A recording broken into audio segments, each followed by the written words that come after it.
Na mpenzi mtazamaji, shukran sana kwa kuzidi kuwa nasi. Tumeweza kuwa na mazungumzo murwa na Paul Munio ambaye yupo katika kaunti ya Mombasa na ameweza kuendeleza mazungumzo murwa kabisa kuhusiana na siku 16 ambazo zimeweza kuwa zinaidhinishwa kuhusiana na vita dhidi ya dhulma za kijinsia. Tumeweza kupata kwamba idadi hizi zinazidi kuongezeka na vile vile baadhi ya masuala ambayo yanajipata kwamba yanaibuka ni kwa mfano labda ile idadi ya watu ambao wanapata virusi vya ukimwi basi imeweza kuongezeka, na hii ni kwa sababu kesi hizi za dhulma za kijinsia zinazidi vile vile kuongezeka. Ila kwa sasa mpenzi mtazamaji, tutaweza kuzamia taarifa zetu kuu ambapo ni mwendo wa saa 7 kamili. Jina langu ni Beatrice Watari.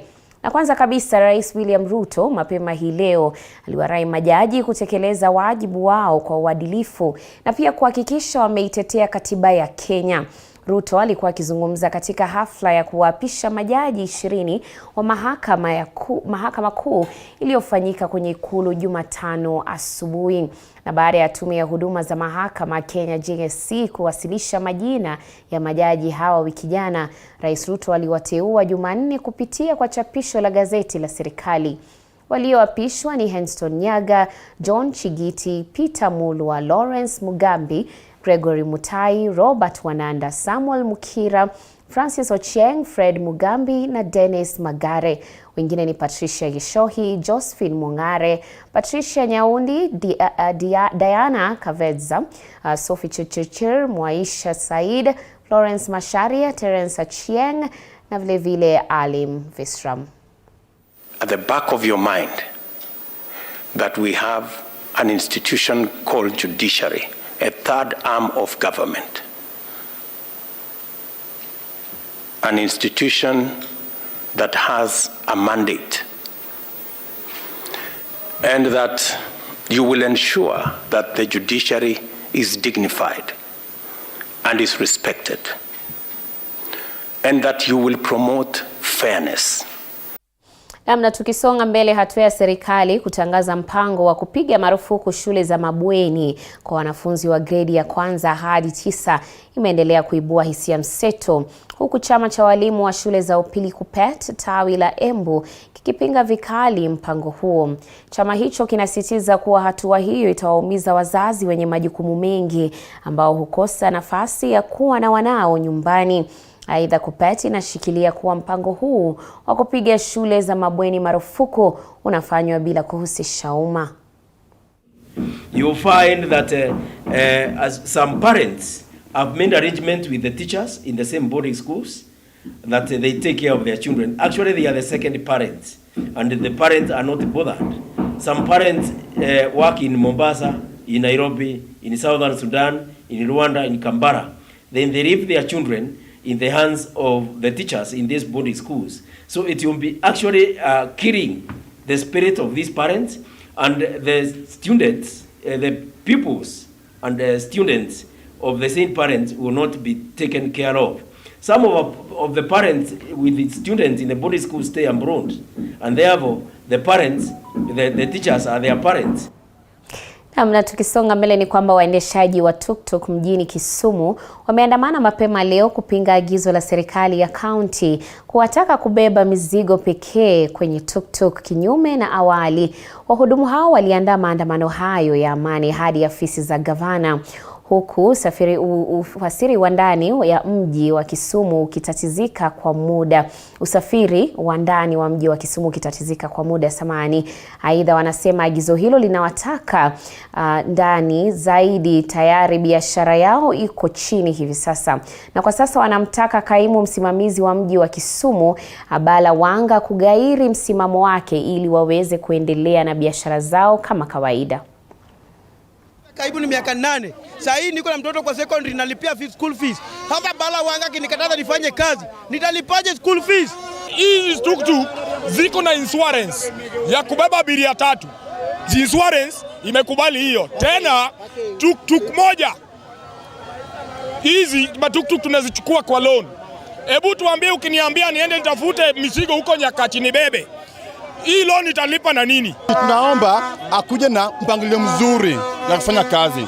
Si anaamka asubuhi anatuambia nyinyi mtoke hapa town. Na tunaenda kuacha kazi yetu, tunaenda tubebe mzigo. Hatuwezi beba mzigo. Kazi yetu ni kubeba abiria. Unaona? Kazi yetu sio mzigo, kazi ni binadamu kama wewe. Sasa tunaomba bala wanga. Tunaomba bala wanga kama hizi kufanya kazi na sisi, waachane nayo. Naam, tukisonga mbele kwamba waziri wa kilimo Mithika Linturi ametoa wito wa kuchukuliwa hatua za haraka katika kukabiliana na athari za mabadiliko ya tabia nchi ambayo yamesababisha ukame na majanga mengine duniani. Linturi amehimiza jumuiya ya kimataifa kushirikiana na Kenya katika juhudi za kukabiliana na baa la njaa na utapiamlo kwa kubadilisha kilimo na mabadiliko ya tabia nchi. For all of us to work together to combat climate change or to deal with climate change. It's also agreeable that we've had serious effects on our food systems out of the conflict out of conflicts, and the existence of good harmonious coexistence between nations is also paramount, because in one way or another, when one country is in conflict with another, then this affects us, and that's why the cost of fertilizers are affecting nearly every country. That we must now use new technology. We must also encourage in areas where we can do roof catchment as a way of also getting water to improve on our agriculture. So like you realize, there's a severe drought which we are experiencing as a country, and I'm sure that with the new technology, even those areas that are experiencing drought now can be improved.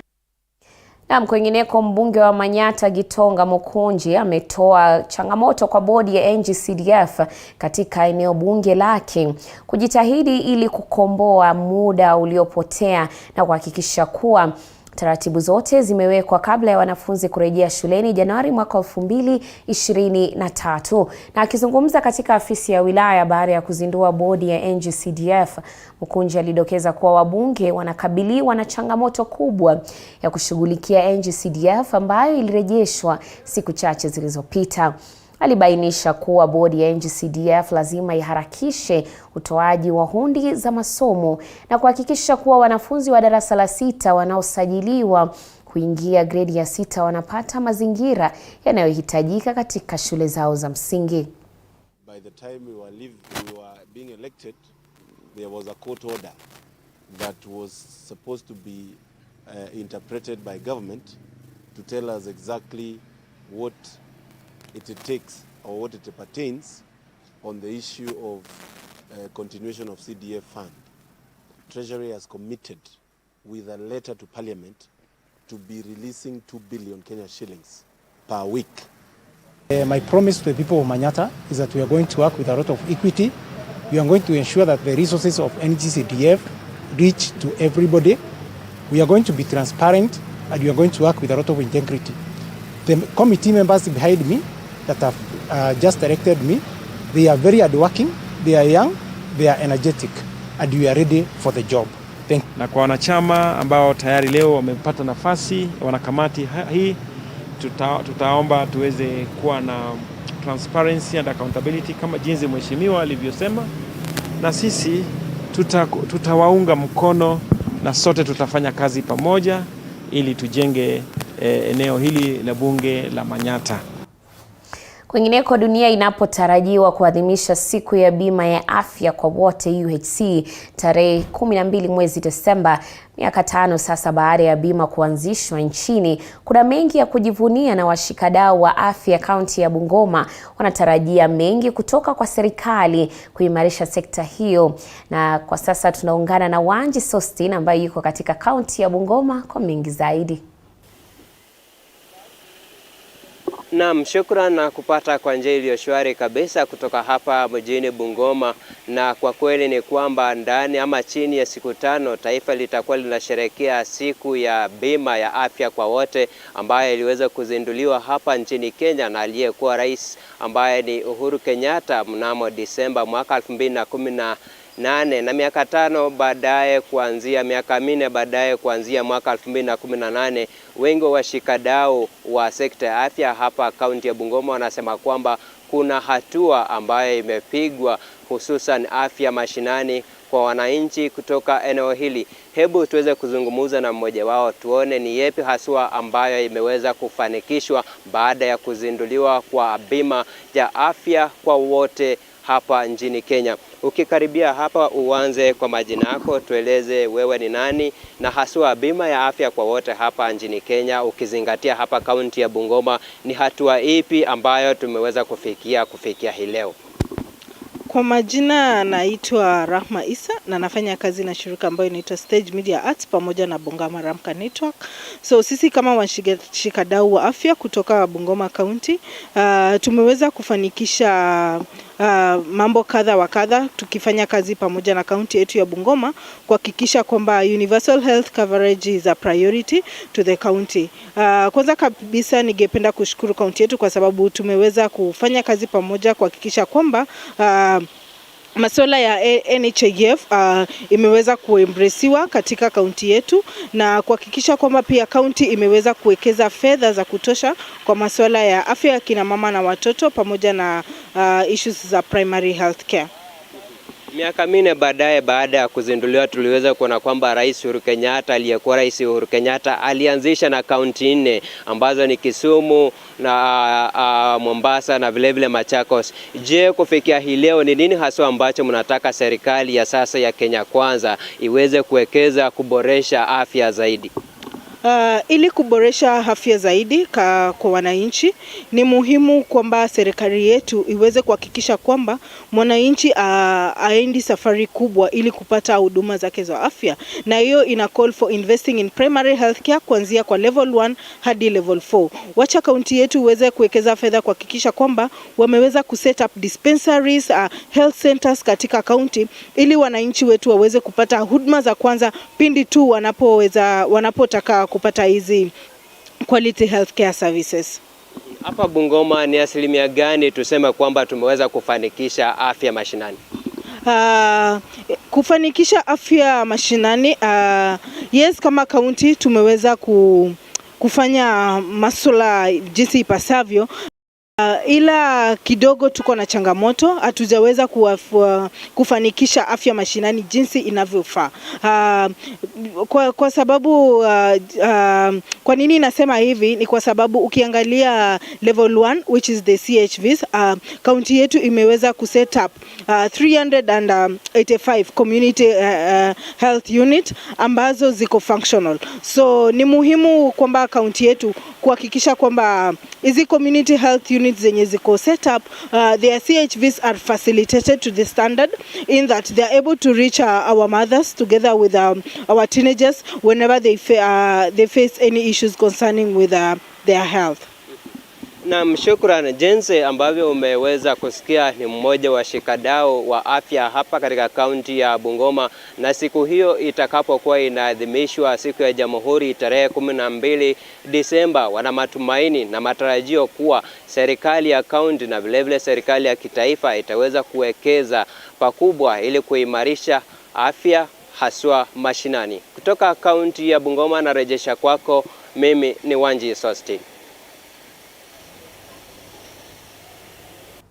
Naam, shukran sana Wanji Sostin kwa kuvalia njuga taarifa hiyo.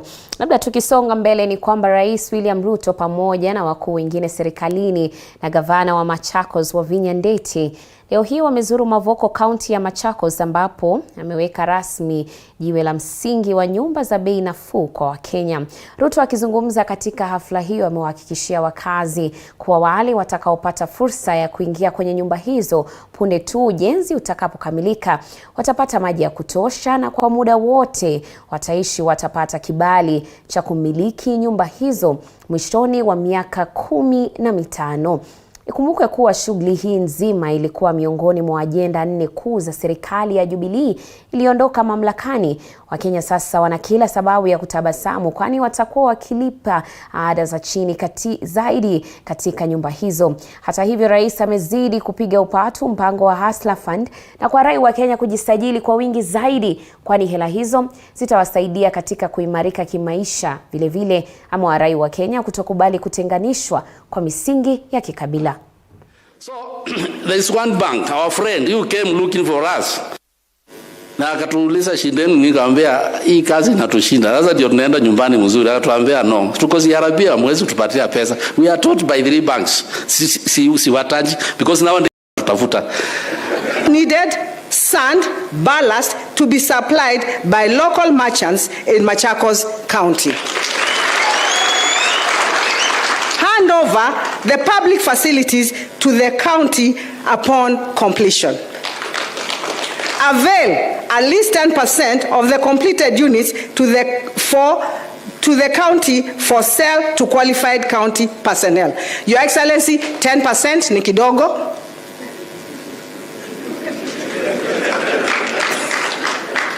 Tuangalie hiyo ikuje 2030 hapo. All the stakeholders tayari tumekubaliana na pension institutions. Tumekubaliana na waegezaji wengine wengi, na hii mpango ya low cost or affordable housing including social housing is going to be part of the big plan of the government of Kenya. Hustler Fund tumelaunch awamu ya kwanza, tutalaunch awamu ya pili Februari. Tayari tuko na watu karibu milioni 13 ambao wamejiunga na Hustler Fund. Na kwingineko, viongozi wa muungano wa Azimio kaunti ya Kakamega wamemtaka Rais William Ruto kuanzisha miradi ya maendeleo eneo hilo, ikiwemo kufufua kiwanda cha sukari cha Mumias pasi na kuzingatia iwapo walimpigia kura au la. Wakizungumza eneo bunge la Mumias Magharibi, mwakilishi wa kina mama Kakamega Elsie Muhanda na mgombea wa kiti cha uwakilishi wadi Nucleus Roke Omwendo wamesema kuwa japo asilimia kubwa ya wakazi eneo hilo walipigia kura upinzani, wako na haki ya kupata maendeleo kutoka kwa serikali kuu.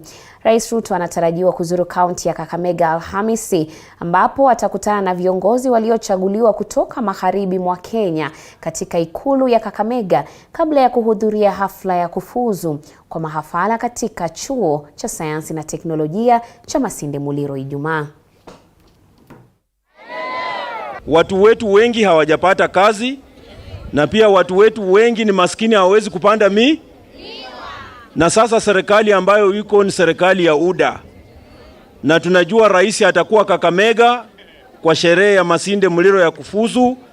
Pia kama MCA mtarajiwa, nataka ni muomba akipata nafasi apitie Mumias Sugar, apatie huyo investor pesa ili hiki kiwanda kiendelee kufanya kazi, si ndio? Mnaunga mkono hiyo? Unajua imaanishi sisi tukua kwa upinzani hatuna haki ya kusaidiwa na serikali, hapana. Na unajua mambo ya serikali, siku nyingine unaweza kupata Roke akiwa kwa serikali kushinda wewe mwenye unafikiria wewe ndio serikali. Na tukisonga mbele, madereva wameombwa kuwa waangalifu barabarani na idara ya usalama kuchukua jukumu la kulinda maisha barabarani, na hii ni kutokana na takwimu zilizoonyesha kuwa kumekuwepo na ongezeko la ajali za barabarani nchini Kenya.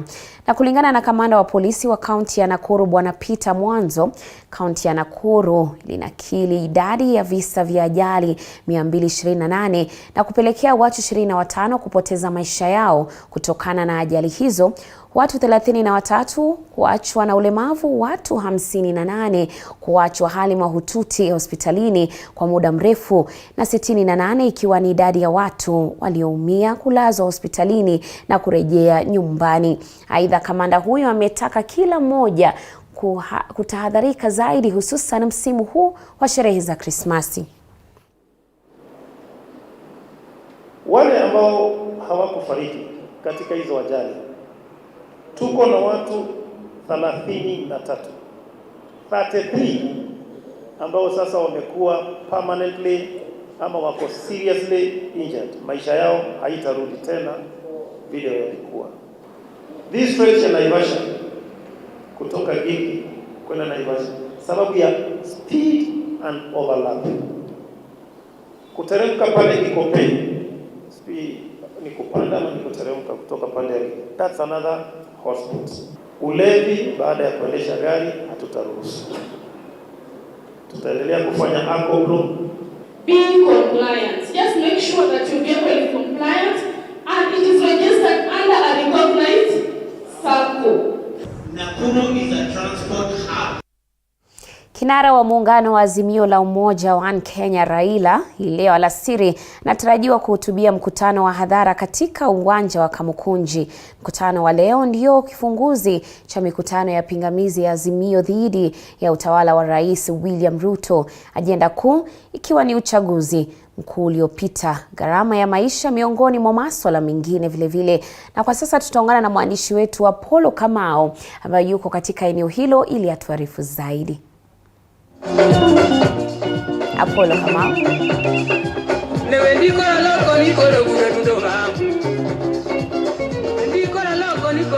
Naam, tumekita kambi hapa katika uwanja wa Kamukunji katika eneo la Shauri Moyo, ambapo kinara wa Azimio la Umoja Raila Odinga, mgombea mwenza katika uchaguzi Martha Karua na viongozi wengine wa mrengo huo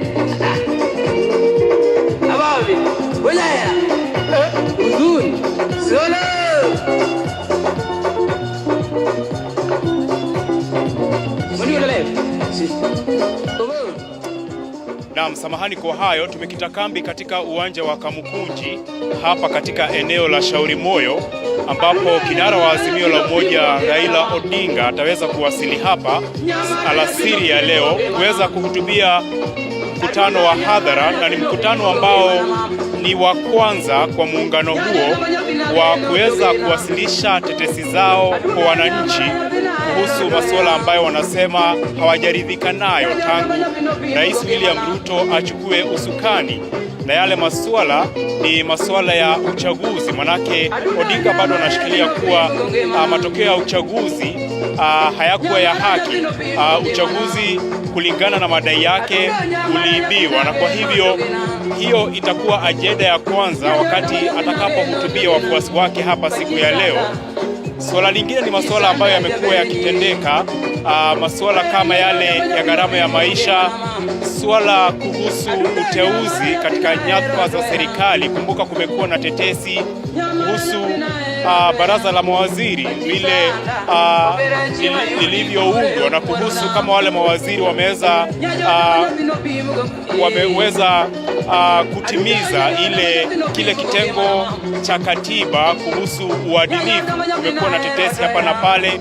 Pia tumeweza kuona uteuzi wa makatibu pia umeweza kupingwa, na kwa hivyo ni masuala kadhaa ambayo upinzani unasema haujaridhika. Na kwa hivyo mkutano wa leo hautakuwa ni maandamano, bali utakuwa ni mkutano wa kuweza kuwasiliana na Wakenya, kuhoji Wakenya wajue kuanzia siku ya leo kusonga mbele msimamo wa Azimio utakuwa ni upi, na watakuwa wakiwasilisha tetesi gani. Kumbuka kikao cha leo ni cha kwanza, na hapo tarehe 12 siku ya Jumapili ya Jamhuri, na ambayo ni wiki ijayo, watakuwa na kikao vile ambacho kitaandamana na siku hiyo. Na pengine kama mpiga picha wangu anaweza tupatia taswira kamili ya jinsi uwanja huu umeweza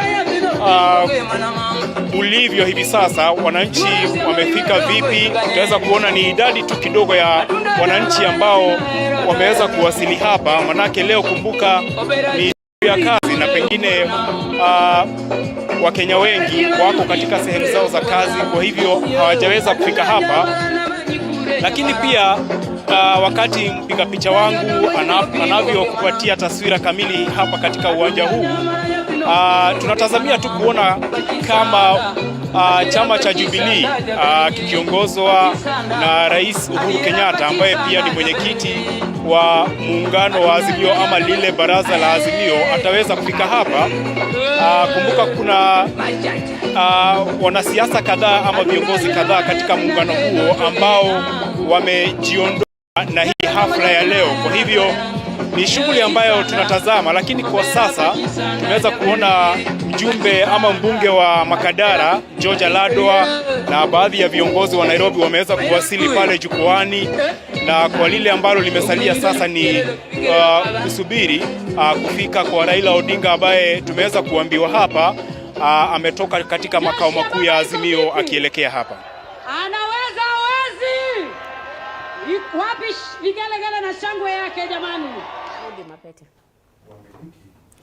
Naam, shukrani sana Apollo Kamau. Bila shaka tumeweza kupata kamili katika uwanja huo wa Kamukunji, na kama tulivyoona tumeweza kutazama kwamba watu ambao wamefika si idadi kubwa. Kumbuka huu ni mkutano ambao upinzani imeweza kuandaa ili kuhakikisha kwamba wanaangazia masuala ambao watakuwa wakipinga labda katika utawala uliopo wa Rais William Ruto. Ni taarifa ambayo Apollo Kamau atazidi kufuatilia hapo baadaye, ila tumeweza kupata kwamba idadi ya watu waliofika katika eneo hilo ni kidogo, na huenda labda sababu kuu ni kwa sababu labda siku hii ya leo ni siku ambao wengi wako katika kazi zao kadha wa kadha, ila atazidi kufuatilia tuweze kujua ambavyo hafla hiyo itaendelea.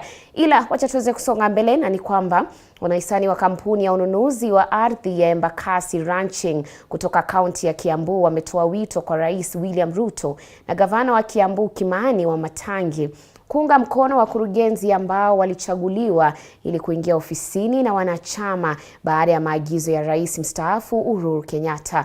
Akizungumza katika mkutano wao uliohudhuriwa na gavana wa Kiambu Fidelis Wangare, ambaye ni mmoja wa wakurugenzi wapya, alieleza jinsi wanavyotishiwa na baadhi ya wakurugenzi wa awali wanaotumia maafisa wenye mamlaka katika ofisi ya ardhi na maafisa wakuu wa polisi kuwatisha wanapodai haki zao. Sasa imefika wakati wa kusema enough is enough. Tunasema serikali ilikuweko imetunyanyasa ya kutosha, lakini sasa serikali iliyoko inatusikiza yale tunataka. Tunataka hivi, mashamba yetu turudishiwe na tuwe kwa ofisi.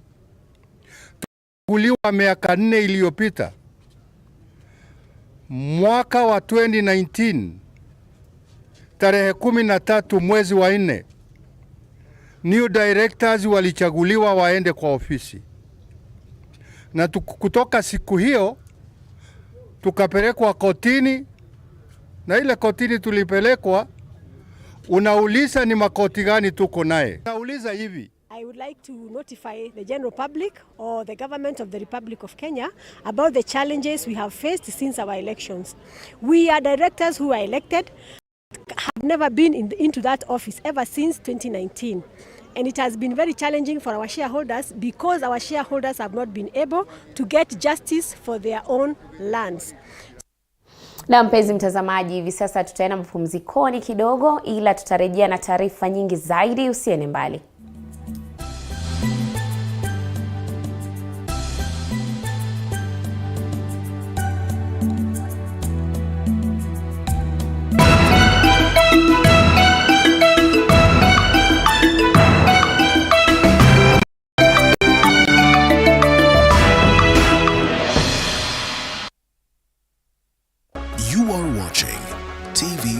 The home of untold stories.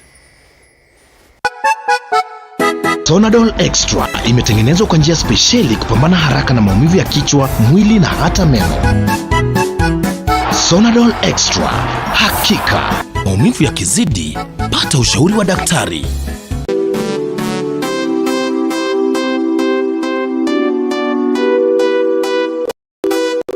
Discover a world full of opportunities, a place to build your skill and see the world in a different perspective. Sensei Institute of Technology is the home to the best practical courses, giving you hands-on experience to handle the world. We offer courses such as plant operator, plant mechanics,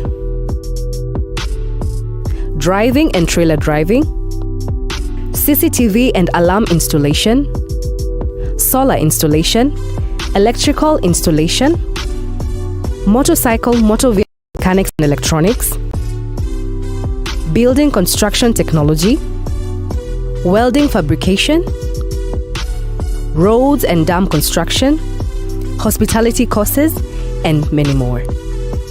For you to join us, ensure you have your national ID card and be ready to enjoy the ride. Remember, my skills, my future at Sensei. Sensei College, my skills, my future. Usiyakubalie maumivu ya misuli kukatiza ratiba yako. Kaluma Pain Balm ni dawa ya kusugua iliyotengenezwa kutoka kwa miche ili kutuliza maumivu ya misuli. Kaluma Pain Balm.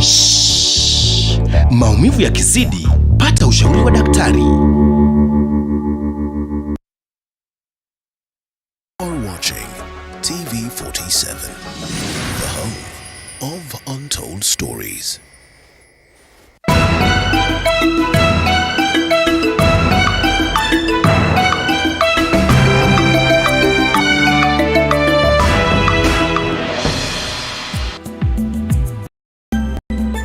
Mpenzi mtazamaji, karibu tena, na tukisonga mbele ni kwamba ulimwengu ukiendelea kupiga vita dhidi ya dhuluma za kijinsia kwa siku 16 katika gatuzi la Kisii, vyombo vya habari pamoja na wawakilishi wa wanawake wa kaunti za Kirinyaga, Bomet, Nyamira na Kisii wameungana katika wodi ya Ibeno ili kufanya mazungumzo pamoja na mafunzo dhidi ya vita za kijinsia.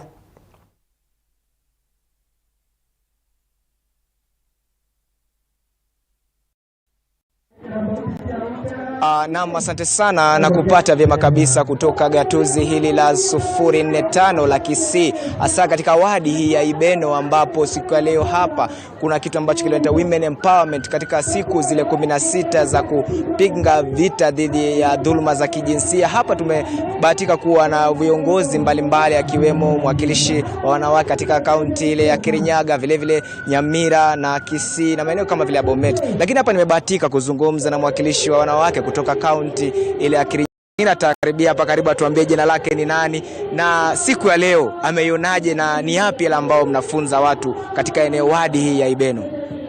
I'm Jane Jerry Maina from Kirinyaga County, and I'm here today to support my fellow woman representative Donya. And issues of FGM are not as rampant in my county as they are here.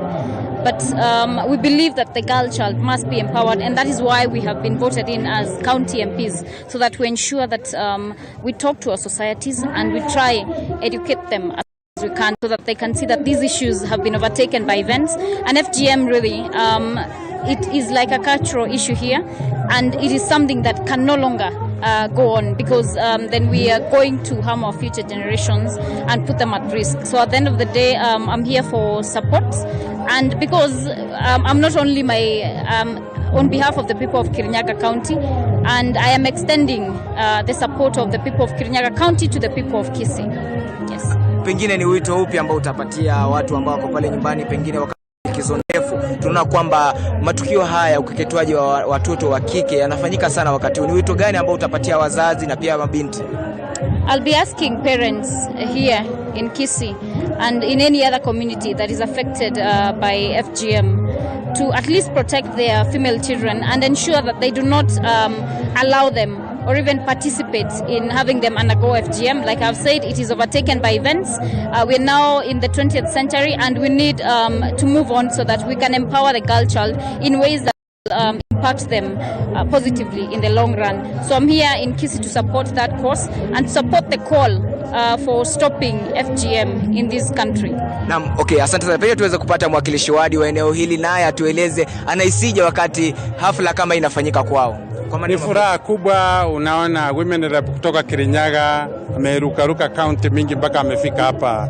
Ametuletea ujumbe ile mzuri, tuone jinsi jamii wanaweza hizi bila vita. Kwa hivyo ni furaha katika kwa watu wa Ibeno, mimi kama mwakilishi wao, na hii ni moja yao ya kutumika watu kupata mafunzo ili wajifunze. Badala unapata bibi anapiga bwana, unajua sisi wapana, bibi akikupiga uwezi lalamika, unaenda unatafuta kamba unajitia kitanzi, lakini tumepata njia ya kuelekea. Lawyers wametueleza bibi akikupiga mahali unamripoti. Naam, asante sana. Kama ulivyoweza tu kusikia kutoka kwa mwakilishi wa wanawake kutoka kaunti ya Kirinyaga, ni hayo tu ambao wameweza kupata na watu katika eneo hili la hasa wadi ya Ibeno wamepata mafunzo kweli kweli. Ni hayo tu kutoka gatuzi hili na wadi hii ya Ibeno. Jina langu ni Kombo Alfayo, pengine nikurejeshe kwako studioni. Naam, shukrani sana Kombo Alfayo kwa taarifa hiyo. Kumbuka ni masuala ama tuseme mazungumzo ambao tumekuwa nayo siku hii ya leo. Hata Paul Munio ni mazungumzo ambao alikuwa nayo katika kaunti ya Mombasa. Tunatumai kwamba njia zinazohitajika kuwekezwa ili kukabiliana dhidi ya vita za kijinsia basi zitaweza kuangazia. Na tukisonga mbele ni kwamba Wakenya wanaendelea kutoa hisia mseto kuhusu dhulma za kijinsia. Kwa sasa wacha tuweze kuvuka moja kwa moja katika kaunti ya Machakos vile vile ili tuweze kusikia ni yapi mwanahabari wetu Nicholas Mbai ako nayo. Mbai, kwako. Naam, asante sana mwenzangu na kupata kwa njia iliyo shwari kabisa. Wanasema ni kuhusiana na dhuluma za kijinsia, ikiwa ni siku 16 za uhamasishaji kuhusiana na dhuluma hizi. Je, zitafikia mwisho? Kina mama na wasichana wakiwa ndio wameathirika na dhuluma za kijinsia. Pia kukiwa na swali, je, wanaume nao wameathirika na dhuluma za kijinsia na itakuwaje iwapo wameathirika? Kukiwa pia na mpango wa kufikia mwaka 2030 dhuluma za kijinsia duniani zinatoweka ama zinakuwa zipo. Je, itawezekana? Hapa katika kaunti ya Machakos mambo si tofauti. Mazungumzo ni yale yale kuhusiana na dhuluma hii, dunia ikitarajiwa kuadhimisha Disemba tarehe 10. Na hapa ninajumuika na mmoja kati ya wale ambao wanahubiria watu na pia wanahamasisha jamii kuhusiana na dhuluma hizi. Karibu sana Sheikh, anza kwa majina. Kwa majina naitwa Sheikh Anas Ali Abdullah. Mimi ni imamu wa jamii Muslim Machakos Town. Tuko katika siku 16 za kuhamasisha jamii kuhusu mambo ya dhuluma za kijinsia. Jambo hili limekuwa changamoto katika nchi hii yetu, na hata sisi kama Wakenya tunahesabika ni namba 3 duniani katika mambo ya dhuluma za kijamii. Watoto wamekuwa kibeba mimba za haraka, watu wakidhulumiana jamii kwa jamii, hata kufikia mauaji. Hii yote inachangiwa na yale mambo ambayo kwamba yako katika nchi yetu. Kwanza, umaskini ni wa hali ya juu. Utakuta mtoto wa kike ambaye kwamba anatembea masafa marefu kutafuta maji, anatafuta mwendo mrefu kwenda kupata labda elimu. Vitu kama hivyo vinachangia pale, anabidi atafute labda mtu atampatia lifti ya haraka ili aweze kumfikisha pale anapoenda. Sasa pale inakuwa nafasi nyingine ya kuweza kutumika vibaya. Tungeomba ya kuwa serikali yetu iweze kuangalia mambo ya huu maskini utamalizwa kinamna gani. Mtoto wa kike anapotaka labda kupata vitu vyake vya muhimu, labda kama sodo zile ambazo kwamba anaweza kutumia, anakuwa hana uwezo kujikimu, anakuwa hana uwezo kupata vitu kama vile. Kwa hiyo anatafuta sponsor ambaye kwamba anaweza kumsaidia ili aweze kupata vitu kama vile. Hiyo ni katika moja ya mambo yanaingia katika jamii zetu, wanaweza kudhulumika. Jambo jingine ni hii maadili ya kidini yamepungua katika jamii. Maadili ya kijamii ya kidini katika jamii jambo ambalo kwamba linafaa kutiliwa mkazo, na haswa sisi kama viongozi wa kidini tunafaa kuhubiri na kuwahimiza watu waishi katika misingi ya kidini. Pia utakuta wazazi ni watu wanachangia sana katika mambo ya dhuluma za kijamii. Wazazi hawatoi mchango wa kutosha kwa watoto wao. Hawazungumzii wasichana wao wanapofikia kiwango cha kuwa wao sasa wako tayari kuingia katika tendo la ndoa, hata kuwafahamisha tendo hili halifai kufanyika sasa hivi, labda mpaka muda fulani. Hii wazazi wanatakiwa wachukue jukumu lao, kwa sababu wao ndo wana majukumu na wao ndo wataulizwa mbele ya Mungu juu ya watoto wao. Jambo jingine ni hii mitandao ya kijamii. Social media zimekuwa ni jambo ambalo kwamba zimechangia sana katika kuharibika kwa maadili ya kijamii. Utakuta wasichana wengi au vijana wengi wanataka kuiga mambo ambayo kwamba ni ya kimagharibi, labda wanataka kuona kile kinachofanyika katika mtandao, na yeye anataka kujifunza ni vipi mtu anaweza kufanya tendo la ndoa ama vipi anaweza kustarehe. Sasa hii kuiga mambo yaliyoko katika social media inachangia katika jamii. Matumizi mabaya ya social media yanachangia katika kuharibika maadili yaliyoko katika jamii. Tukiendelea, umekuwa ukihamasisha watu, unahisi kwamba uhamasishaji wa kutosha umefanyika katika jamii ili kuhakikisha kwamba kufikia mwaka 2030 ni kwamba dhuluma za kijinsia hazipo tena? Tuko mbali sana na mambo ya kuhamasisha, na hatujafikia kiwango kizuri cha kuweza kuhamasisha watu warudi katika njia inayotakikana. Ikifikapo ruwaza ya 2030 tutakuwa bado hatujakamilisha, kwa sababu kama hali vile ilivyo, tunasema ya kuwa sisi kama Wakenya tuko namba 3 duniani katika mambo haya ya dhuluma za kijamii. Kwa hiyo ningeomba ya kuwa tushirikiane kama viongozi wa kidini, mashule na hata vyombo vya serikali kama mahakama na vitu vingine. Utakuta ushahidi ukipelekwa, labda mtoto amenajisiwa, unakuta ushahidi unapotea kwa njia ambayo kwamba si sawa, kwa sababu hakuna ukamilifu wa kuweza kutoa ushahidi. Jamii pia zikae imara ili kutoa ushahidi pale mtoto anapodhulumiwa ama mtu anapodhulumika, iwe wako tayari kutoa ushahidi kwa njia inavyotakikana. Utakuta ushahidi mwingi unapotea katika mahakama. Naam, asante sana Sheikh. Umemsikia pale, yeye ni mmoja kati ya wale ambao wanahamasisha jamii kuhusiana na dhuluma hizi za kijinsia, na ni kweli alivyosema, uhamasishaji wa kutosha au hujafanyika. Bado tupo mbali kuhakikisha kwamba duniani hakuna dhuluma za kijamii. Nikusubiri kuona tarehe 10 dunia inapoadhimisha siku hii itakuwa namna gani, katika kauli mbiu ya kuunganisha mashirika yote kuweza kukandamiza na kufikisha mwisho dhuluma hizi za kijamii. Basi sina la ziada kutoka hapa mjini Machakos. Mimi ni Nicholas Mbai. Naam, shukran sana Nicholas Mbai. Tena shukran za dhati sana kwa kuongea na mmoja wa watu ambao wanahakikisha kwamba wanaangazia masuala haya, vita za dhulma za kijinsia, na tumeweza kupata kwamba uhamasishaji ungali haujafanywa kwa njia inayostahili. Hivyo basi ni mengi ambao bado yanasalia na ambayo yanafaa kufanyika. Ila wacha tuweze kwenda kwenye kaunti nyingine, ambapo ni kaunti ya Nandi, ambapo Chris Bet yuko tisti tuweze kuzungumzia masuala haya, vita za dhulma za kijinsia. Hivyo basi Chris Bet, kwako. Shukran sana Paul Muniu, na kujia mbashara kutoka mji wa Kapsabet, kaunti ya Nandi, ambapo leo tunazungumzia swala la dhuluma za kijinsia. Je, ni nini ambacho hakijafanywa na ni nini ambacho kinahitajika kufanywa ili kuweza kuzamisha swala hili la dhuluma za kijinsia? Na hapa leo ninaye mgeni. Wacha tuchukue tu muda mfupi aweze kujitambulisha kisha tuweze kuendelea. Shukran sana. My name is Sharon Cheruto from Nandi County and an activist against sexual and gender-based violence. Na shukran. Labda ni nini ambacho hakijafanywa ili kuweza kumaliza dhuluma za kijinsia humu nchini? Jambo ambalo ninaona bado kuna gap ni kwanza, watu wengi hawaelewi kwamba sexual and gender-based violence ni nini. So we still have a gap. People do not really understand. That's why when people are having a discussion about sexual violence, there's still a lot of misconception. Secondly, the people on the forefront on the fight against sexual and gender-based violence are women. And yet, more than 90% of the victims are also women. How do we expect victims on their own? These are people who are vulnerable. These are the people who are most disposed to be victims of gender-based violence. How do we expect them to eradicate it? And one thing that I keep mentioning whenever I'm doing these campaigns against sexual and gender-based violence is to request our men to come and be on the forefront. They are duty bearers. They are still the ones who are in authority, our chiefs down there in the villages, our village elders, our administrators. We still have very few women in leadership, and yet we expect them to be on the forefront in the fight against sexual and gender-based violence. If we had the men protecting the girls, creating a space where the girls can thrive safely, and even being on the forefront in ensuring that the perpetrators are brought to book. Kuna jambo moja linaniuma sana kusikia mtu anasema, kwa mfano, hawa wasichana hawavai vizuri, ama huyo mama aliprovoke yule mwanaume ambaye alimrep ama alimfanyia jambo lile la maybe physical abuse.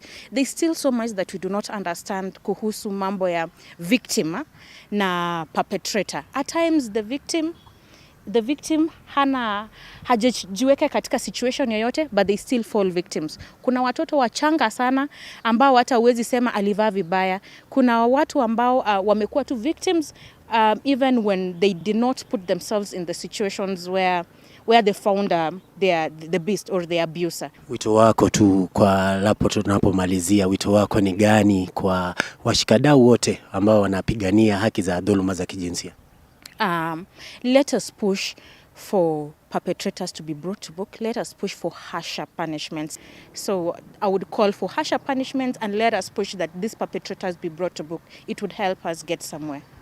Yes. Na Muniu, kwa sababu ya muda, umeweza kumsikiza mwanaharakati huyo ambaye ameweza kusema ama kuweka bayana ya kwamba pana haja ya kuweza wale ambao wana tekeleza dhuluma dhidi ya kijinsia waweze kushikwa ama kuchukuliwa hatua kali ili hili liwe funzo kwa wengine ambao wanajaribu kufanya mambo kama haya kwa siku za usoni.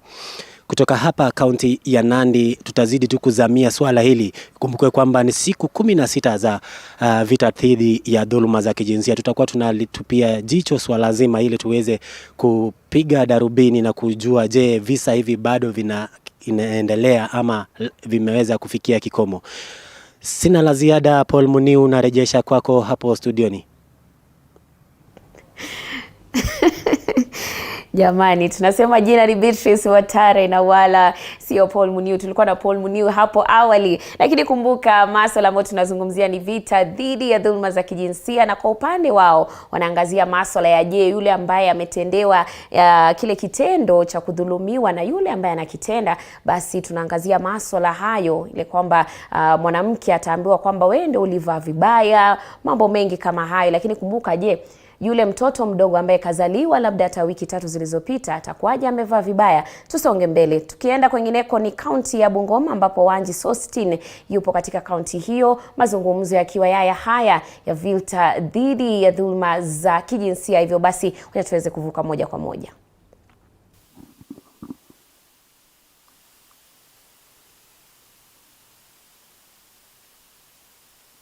Naam, shukran Paul Kirobi na kupata kwa njia iliyo shwari kabisa kutoka hapa mjini Bungoma, na swala ambalo tunaangazia hii leo, namna ya kuweza kuangamiza dhuluma za kijinsia ambazo tumeweza kushuhudia zimekuwa zikiendelea nchini.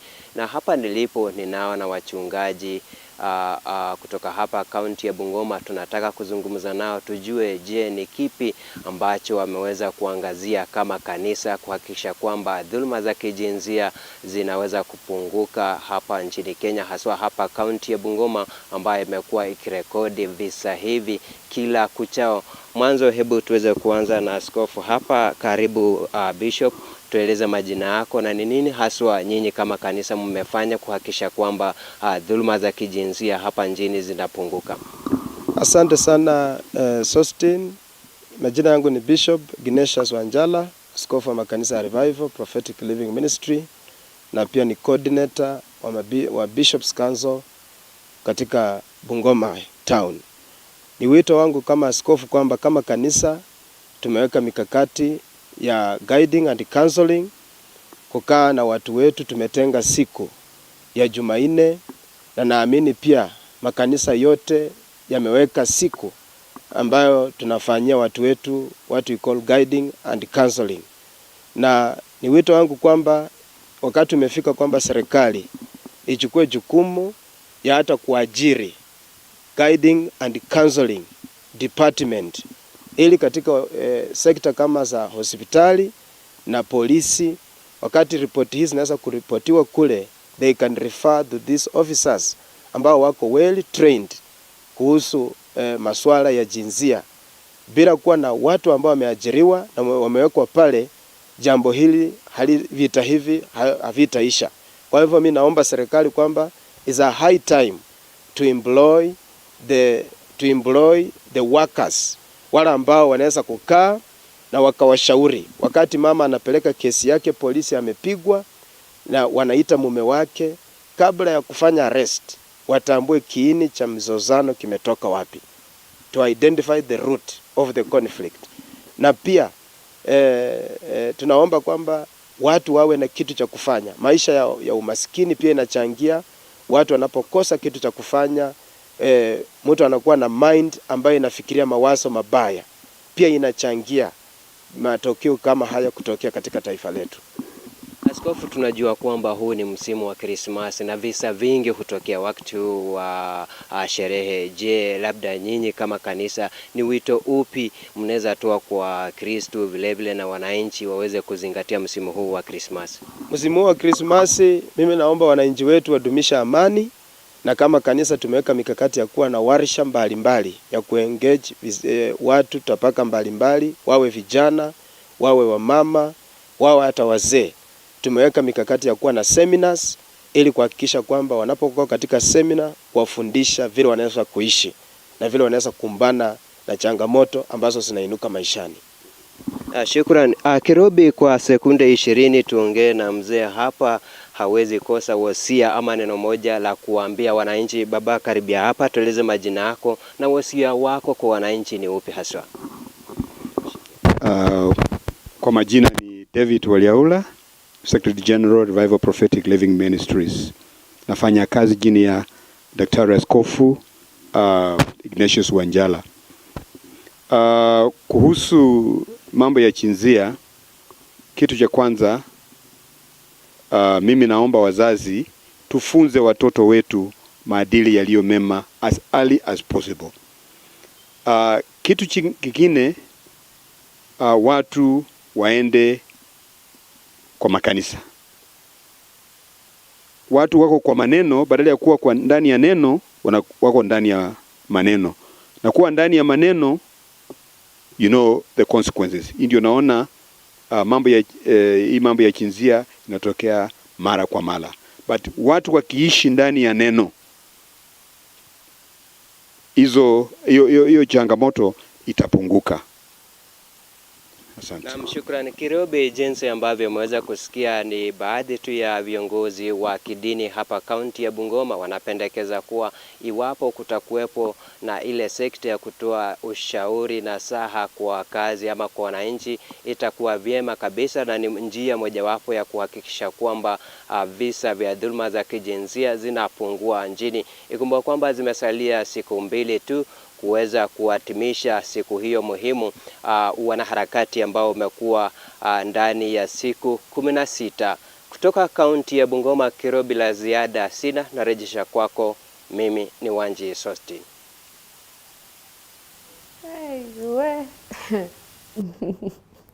Wanji Sostin, jina kwa mara nyingine tena ni Beatrice Watare. Ila shukrani sana kwa mazungumzo hayo ya vita dhidi ya dhulma za kijinsia. Bila shaka masuala hayo tumekuwa tukiyazungumza kutoka mwendo wa saa 5 hii leo mpaka kufikia sasa. Taarifa zetu na vile vile mazungumzo ambayo tumekuwa nayo katika kaunti ya Mombasa na vile vile katika kaunti tofauti, zimesalia siku 2 tuweze kufikia tamati ya siku hizo 16. Hivyo basi ni masuala tu tuweze kuangazia tu, jaribu kujua, je, huku nyuma, je, tumeweza kufanya mambo yanayostahili kufanyika ili kukabiliana na vita hivi dhidi ya dhulma za kijinsia. Ya hapo nasema shukrani sana kwa wote waliojumuika nasi kutoka mwendo wa saa 5 hadi kufikia sasa, na pia shukrani za dhati kwa mwelekezi na vile vile ambaye amekuwa nyuma pale akiweza kuangazia masuala ya kuhakikisha kwamba show ya siku hii ya leo inakuwa vyema kabisa. Asante sana Manu. Ila kwa sasa wacha niwape kwa heri. Jina langu ni Beatrice